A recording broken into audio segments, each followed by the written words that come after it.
Kalabalık oldu mu yankı yapmaz. Dolu ev yankı yapmaz. Bilirsin onun muhabbeti. Köpekler koku arıyor. Şimdi köpek sana doğru saldıracak, bana doğru gelecek. Doğrudur.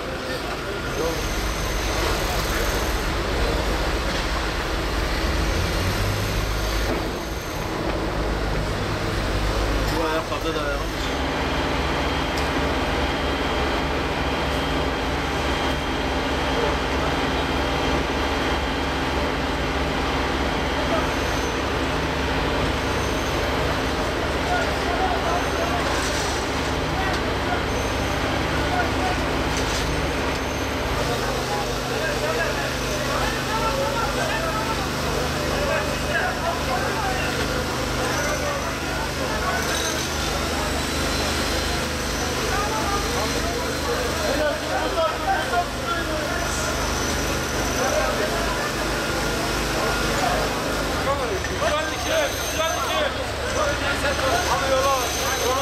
Yavaş, tamam aç yolu, aç yolu. Çekil geri, geri çekil.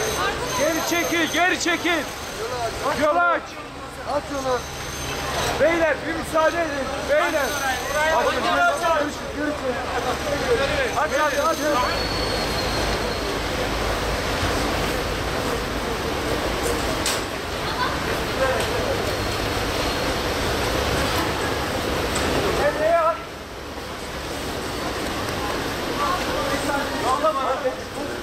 Yavaş ya. Ben de. Arada ekibinde kimse var mı? Tamam arkadaşlar. Kapat abi, kapat.